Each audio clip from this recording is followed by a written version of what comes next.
एक mysterious virus दुनिया में फैल जाता है जो इसे पूरी तरह बदल देता है।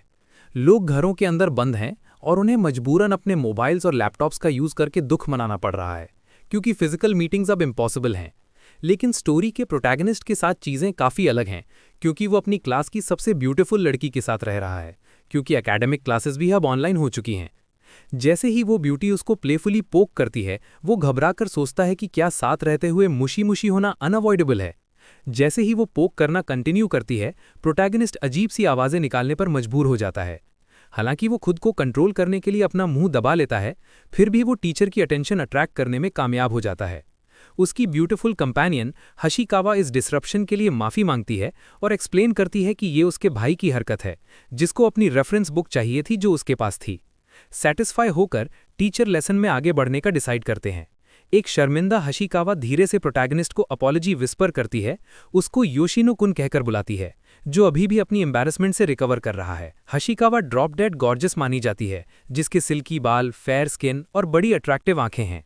उसके वेल शेप्ड लिप्स मोस्टली एक मास्क से कवर रहते हैं।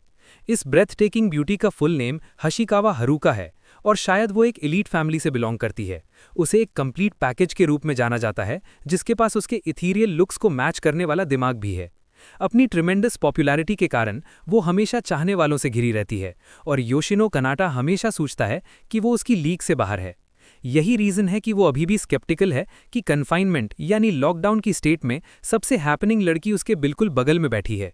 हालांकि वो हशिकावा की उसके साथ कोजी होने की कांस्टेंट कोशिशों को लेकर काफ़ी परप्लेक्स्ड यानी हैरान है। फॉर इंस्टेंस, जब वो नोटिस करता है कि लैपटॉप ठीक से काम नहीं कर रहा, हशिकावा परंत अपना सर लैपटॉप की तरफ स्लाइड करती है। जानबूझकर प्रॉब्लम फाइंड करने के बहाने अपने गाल उसके चेहरे से रगड़ती है। वो नर्वसली नोटिस करता है कि वो अपनी इस हरकत पर शैतानी से मुस्कुरा रही है। वो सोचता है कि क्या वो सिर्फ उसके रिएक्शन देखने के लिए करीब आने की कोशिश कर रही है और इस पूरी सिचुएशन को एंजॉय कर रही है। थोड़ी देर बाद वो अनाउंस करती है कि प्रॉब्लम फिक्स हो गई है। एक परेशान योशिनो अपना माथा पीट लेता है, क्योंकि उसके अकॉर्डिंग किसी को भी ऐसे कैजुअली टच करना अनएथिकल है। वो एंग्शियसली सोचता है कि अगर वो कोई वल्गर इंसान होता तो हशिकावा जैसी ब्यूटीफुल लड़की उसके हाथों में सेफ नहीं होती, इसलिए उसको शुक्रगुजार होना चाहिए कि वो एक थरो जेंटलमैन है। उसके कल्चर्ड थॉट्स को एक शार्प पोक रूडली इंटरप्ट करता है और उसके होश उड़ जाते हैं जब इस बार वो उसको उसके सेंसिटिव एरिया में पोक करती है। जैसे ही वो डर के मारे उसे देखता है, उसके चेहरे पर एक सीरीन चीज़ी स्माइल होती है। जब वो ब्लश करती है और इंटेंशनली खांसती है, वो स्पेक्यूलेट करता है कि क्या वो जानबूझकर खुद को एक्सपोज कर रही है। वो उन स्लीजी थॉट्स को झटकने की कोशिश करता है, क्योंकि वो अनजान भी हो सकती है और ये पूरी चीज़ एक बड़ी कन्फ्यूजन हो सकती है। वो अपने डाउट्स को खुद से कन्फर्म करने का डिसाइड करता है और हिचकते हुए उसकी स्कर्ट खींचता है। तुरंत वो अपनी आंखें बंद कर लेता है, उसके रिएक्शन को देखने से डरते हुए। ऐसा लगता है जैसे हशिकावा को एक झटका लगा हो, क्योंकि वो फ्यूरियसली ब्लश करने लगती है। वो एंग्शियसली पूछता है कि क्या वो ठीक है, और वो घबराई हुई टमेटो उसे अपनी वेलबींग का अश्योर करती है। वो परेशानी में अपना सर खुजाता है, बाद में थोड़ी गर्म चाय बनाने का सोचते हुए, जो वो उससे बनाने की एक्सपेक्ट नहीं कर सकता, क्योंकि वो मशीन्स के मामले में बुरी है। फिलहाल वो हशिकावा के घर में रह रहे हैं, जहां वो 3 दिन पहले आया था। 3 दिन पहले एक second year high Schuler Yoshino ये देखकर हैरान रह गया था जब उसने अपने डॉर्म के बाहर एक बड़ा नोटिस देखा जिसमें लिखा था कि नॉन स्टाफ लोगों का अंदर आना अलाउड नहीं है। एक स्टाफ मेंबर ने उसको इन्फॉर्म किया कि उन्हें अंदर एक इन्फेक्टेड इंसान मिला था और जेनेटर को पूरा एरिया डिसइंफेक्ट करना पड़ा। एक परेशान योशिनो को बताया गया कि वो एक इन्फिनिट पीरियड तक डॉर्मेट्री के अंदर एंटर नहीं कर पाएगा, क्योंकि वो उस दिन के बाद से क्लोज्ड रहेगा। वो डिस्ट्रेस में अपने उन बिलोंगिंग्स के बारे में चिल्लाया जो अभी भी उसके कमरे में फंसे हुए थे। स्टाफ मेंबर ने उसको बताया कि सभी डॉम मेंबर्स को उनके उनके होम टाउन्स में इवैक्यूएट कर दिया गया है, क्योंकि एक आफत आ जाएगी अगर इन्फेक्शन लोगों में तेजी से फैला। स्टाफ मेंबर अनफॉर्चुनेटली योशिनो को इन्फॉर्म करना भूल गया था, क्योंकि वो क्लब रूम में कंप्यूटर के साथ टाइम पास कर रहा था, इस सिचुएशन से कंप्लीटली अनअवेयर। उसने अपनी माँ को भी कॉल किया, लेकिन उन्होंने एक इन्फेक्शन रिस्क के चलते उसे सख्ती से घर आने से रोक दिया। यहाँ तक कि उसके दोस्तों ने भी उसकी सेम रीज़न की वजह से मदद नहीं की। बेचारा योशिनो मुसीबत में था, क्योंकि उसके पास जाने के लिए कोई जगह नहीं थी। वो एक इंटरनेट कैफ़े की तरफ गया, लेकिन वहाँ की औरत ने रिग्रेटफुली उसको आश्रय देने से मना कर दिया, क्योंकि रात के 10 बजे के कर्फ्यू के बाद हाई स्कूलर्स अलाउड नहीं थे। उसने एक रेस्टोरेंट और एक कराओके बार में भी अपनी किस्मत आजमाई, लेकिन उसकी स्कूल अटायर की वजह से उसको एंट्री नहीं मिली। उसने अपना वॉलेट चेक किया और उसके पास सिर्फ 20,000 येन थे, इसलिए किसी होटल में चेक इन करना तो उसके लिए नामुमकिन था। उस बेचारे लड़के के पास तारों भरे आसमान के नीचे एक पार्क बेंच पर लेटने के अलावा कोई और रास्ता नहीं था। वो खुद को तसल्ली देता है कि वो इस तरह से सर्वाइव कर सकता है, क्योंकि मौसम मॉडरेट है। अचानक से वो नोटिस करता है कि किसी की शैडो उसकी तरफ चलकर आ रही है। उसकी हैरानी का ठिकाना नहीं रहता जब वो देखता है कि ये कोई और नहीं उसकी क्लासमेट हशिकावा हारुका है। क्योंकि दोनों ने अपने चेहरे मास्क से कवर किए हुए थे, पूरी हैरानी के बीच सिर्फ उनकी आंखें मिलती हैं। तुरंत ही वो इस सिचुएशन की ऑकवर्डनेस को फील करते हुए अपना चेहरा दूसरी तरफ घुमा लेते हैं। वो अपने पर्स से अपना फोन निकालने की एक फुलिश हरकत भी करती है और उसको अपवर्ड डायरेक्शन में प्लेस करके इधर उधर घुमाना शुरू कर देती है। उसे ऐसी सुनसान रात के बीच नागिन डांस करते देख उसकी मेंटल स्टेट पे शक होने लगता है। काफी बोल्डली वो क्लेम करती है कि वो वाईफाई सिग्नल्स कैच करने की कोशिश कर रही है। वो सेंस करता है कि कैजुअली बोलते वक्त भी वो उसी की डायरेक्शन में देख रही है। उनकी आंखें अचानक से फिर से मिलती हैं और फिर अगले ही पल में वो अजनबी जैसे हो जाते हैं। वो अपने मास्क के पीछे कुछ ना समझ आने वाला मम्बल करता है और उसके सारे सेंसेस अलर्ट हो जाते हैं जैसे ही वो कुछ उम्मीद में उसकी तरफ मुड़ती है। फाइनली वो सीधा बैठता है और उसको डराने के लिए माफी मांगता है। वो एनर्जेटिकली उसको करेक्ट करती है, क्लेम करते हुए कि वो शॉक नहीं हुई है, बस थोड़ी सी सरप्राइज हुई है। इसके बाद वो अपनी क्लास के योशिनो कनाटा को रिकॉग्नाइज करके हैरान होने का नाटक करती है और बोलती है कि वो पहले अंधेरे और उसके हाफ हिडन फेस की वजह से पहचान नहीं पाई थी। वो उसके शक को कंफर्म करता है और उसके बाद हशिकावा की तरफ से एक पहचानने वाली फेक हंसी सुनाई देती है। वो उसे इतना खुश देखकर हैरान रह जाता है और सोचता है कि क्या उसकी एक चीयरफुल नेचर है। तुरंत ही उसे अपनी बेवकूफ़ी का रियलाइज होता है और वो नॉर्मल बिहेव करने लगती है। खुद को संभालते हुए स्टोइकली उससे पूछती है कि वो इतनी रात को यहाँ क्या कर रहा है। उसे समझ नहीं आता कि क्या कहे, इसलिए वो झट से बोल पड़ता है कि उसका बाहर सोने का मन कर रहा था। वो एक हैरान हाशिकावा को बताता है कि वो डॉर्मेट्री में रहता है। वो उसकी बात काटते हुए क्लेम करती है कि उसे पहले से पता है, क्योंकि थोड़ी देर पहले उसने उसे डॉर्मेट्री से निकलते हुए देखा था। योशिनो के कान खड़े हो जाते हैं जैसे ही उसे रियलाइज होता है कि उसने एक्चुअल में उसे नोटिस किया है। वो जल्दी से बताता है कि उसे डॉर्मेट्री से बाहर निकलना पड़ा क्योंकि वहां एक इन्फेक्टेड केस मिला था और अब उसके पास जाने के लिए कोई जगह नहीं है। वो सजेस्ट करती है कि वो अपनी फैमिली के पास जाए, पर वो बताता है कि उन्होंने भी इन्फेक्शन के रिस्क की वजह से उसे आने नहीं दिया।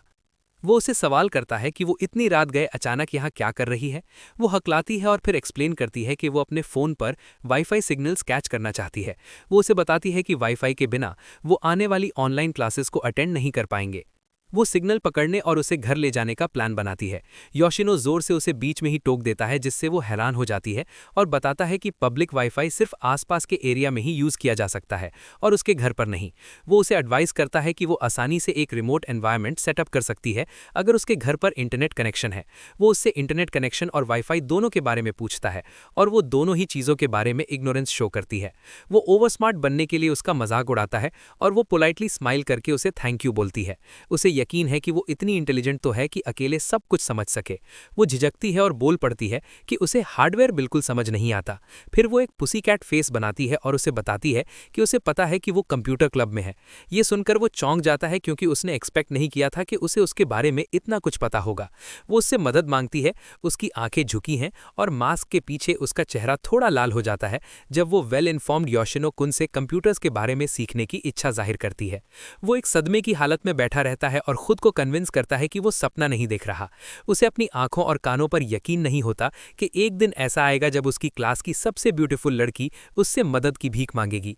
उसकी हाँ सुनकर हाशिकावा का चेहरा खुशी से खिल उठता है और वो डिसाइड करता है कि रात में अकेले बाहर पड़े रहने से अच्छा है कि उसकी मदद की जाए।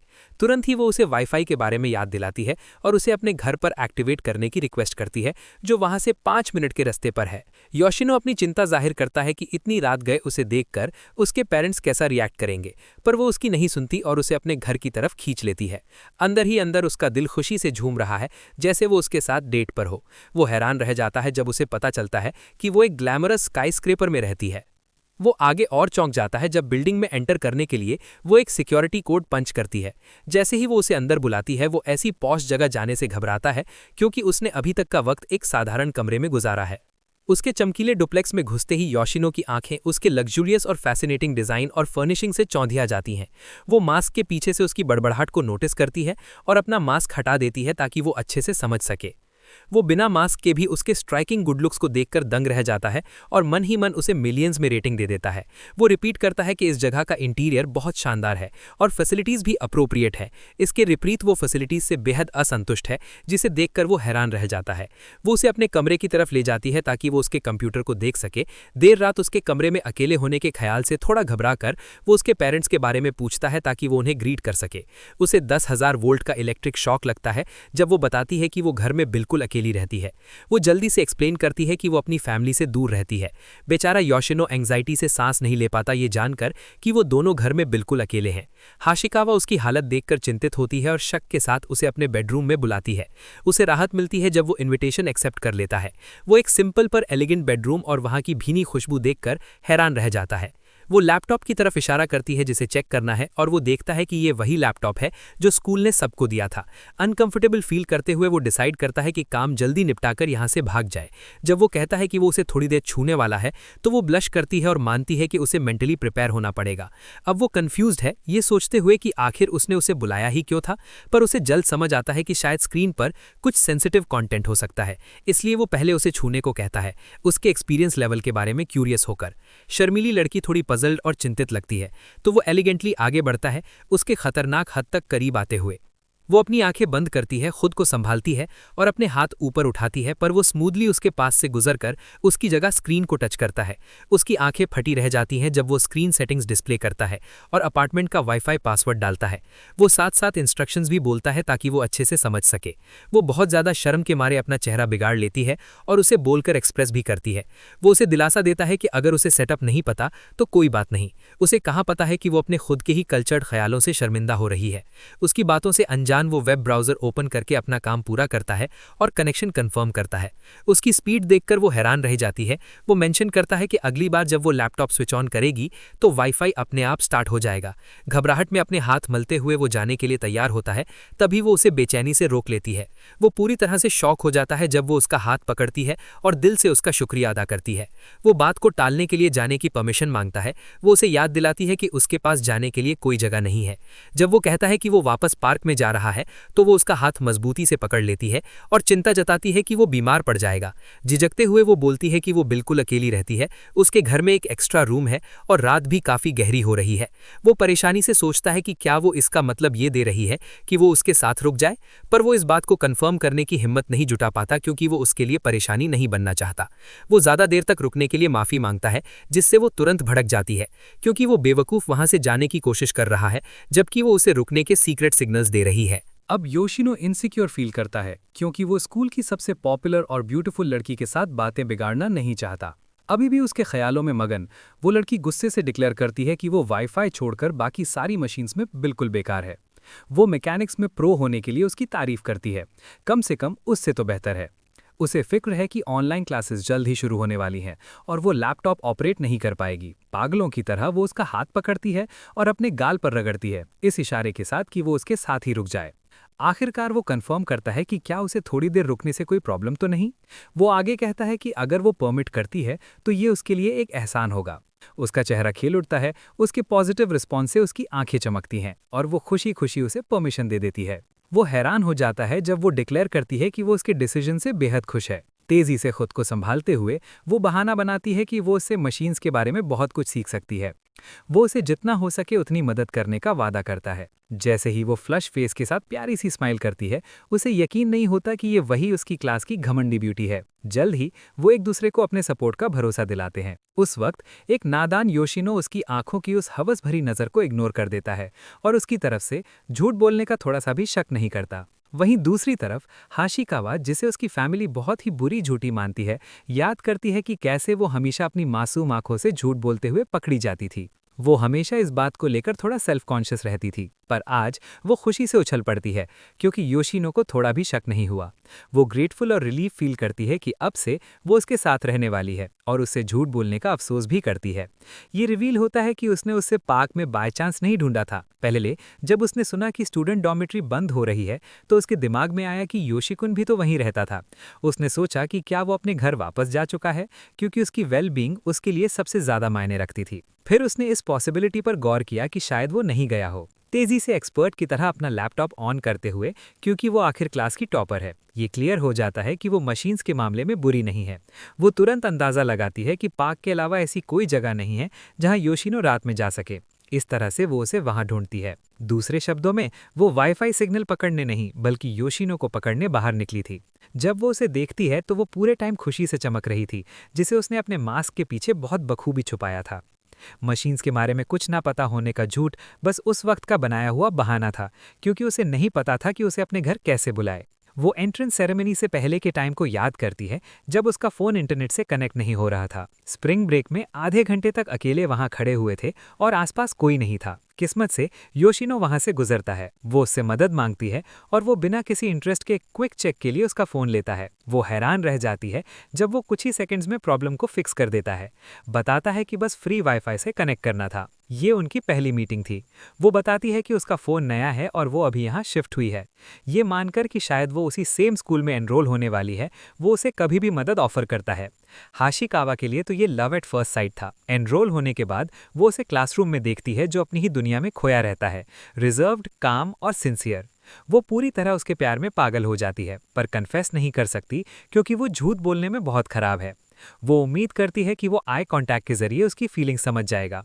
वो उसकी नज़रों, टच और रिस्पॉन्स के बारे में सपने देखती है। जैसे जैसे उसका वन साइडेड लव बढ़ता है, उसके इमोशंस और भी वाइल्ड हो जाते हैं और आज वो सक्सेसफुली उसे अपने अपार्टमेंट में बुलाने में कामयाब हो ही जाती है। वो उसके और मज़े लेने का प्लान बनाती है ताकि वो उसके प्रेशियस रिएक्शंस को देख सके। करीब आने की एक ज़बरदस्त तलब के साथ वो उसे लगातार ट्रिक करने का तय करती है ताकि वो उस पर और ज़्यादा निर्भर हो जाए। थोड़ी देर पहले जब उसने करीब करीब उसे छू लिया था तो उसका दिल जोर से धड़कने लगा था। बस उस पल के बारे में सोचकर ही वो शर्मा जाती है। खुद को शांत करके वो इसके थोड़ा और करीब आने के इस कठिन चैलेंज को पार करने का फैसला करती है। स्टेट ऑफ इमरजेंसी हटाए जाने में अब कम समय बचा था, तो वो लॉकडाउन के इस दौरान ज़्यादा से ज़्यादा समय साथ बिताने का लक्ष्य रखती है। ऐसी सिचुएशन क्रिएट करने के दृढ़ निश्चय के साथ, जहां योशिनो के पास उसकी पेशकश को मानने के अलावा कोई और चारा ना हो, वो शांति से सब मैनेज करने का प्लान बनाती है और थोपने यानी असर्टिव होने से बचती है। खुद को ललचाने का सारा दोष योशिनो पर डालते हुए वो उसे पहला मूव करने के लिए मजबूर करती है, अपने झूठ और इरादों को पूरी तरह छुपाते हुए। अचानक से उसके दिमाग में एक शैतानी आइडिया आता है जिससे वो रोज की तरह रेड हो जाती है। वो सोचती है कि क्या वो चुपचाप योशिनो के बेड पर सरक जाए, पर यह अभी भी रिस्की था क्योंकि वो पहले से ही साथ रहने के इस आइडिया पर घबराया हुआ था। योशिनो बेचैनी में नींद में घूमता है क्योंकि कोई चीज लगातार उसकी आंख को छू रही थी। वो कुछ सॉफ्ट और कुशनी लग रहा था। उसकी आंखें खुलती हैं और वो हैरान हो जाता है ये देखकर कि हाशिकावा शांति से उसके साथ चिपक कर सो रही है। वो डर के मारे चीख मारता है जिससे वो अचानक जग जाती है और नींद में अपनी आंखें मलती और उबासी लेती है।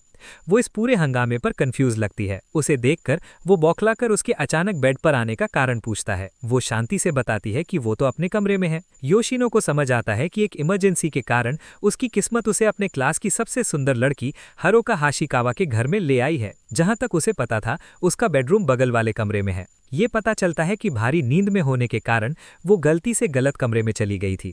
वो कैजुअली माफी मांगती है और बताती है कि वो नाश्ते पर उसका इंतजार करेगी। जैसे ही वो निकलती है, वो अचानक उस झटके के बाद वाले असर से खुद को उभरने की कोशिश करता है। वो पूरी तरह परेशान होकर अपनी कल रात की हरकतों पर शक करता है। फिर सब पिंक चीजों के बीच बाथरूम में मेंस आइटम्स देखकर कंफ्यूज हो जाता है। जरूर वो उसके बॉयफ्रेंड के ही होंगे, वरना कहीं वो अपने घर से ही सीक्रेटली लड़कों का सैलून तो नहीं चला रही। ये ख्याल उसके लिए थोड़ा शॉकिंग है क्योंकि वो हमेशा उसे बहुत ही शरीफ और ठीक लड़की समझता था।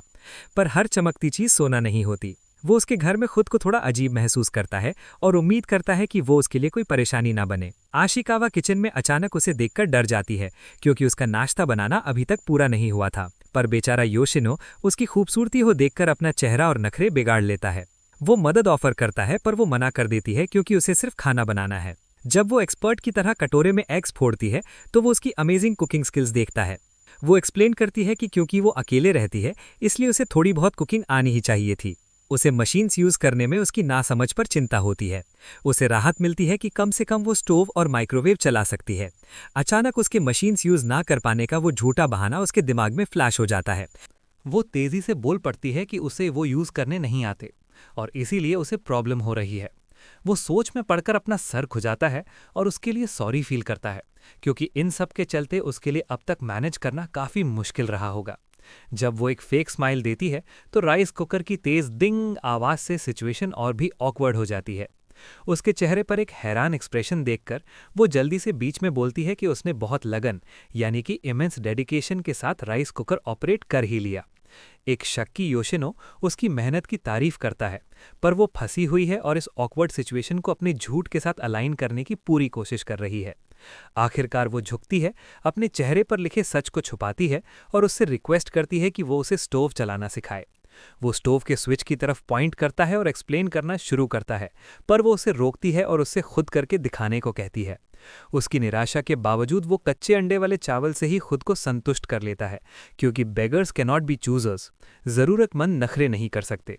उसका फूला हुआ चेहरा देखकर वो उसके करीब आता है, ये दिखाने के लिए कि स्टोव कैसे चलाते हैं।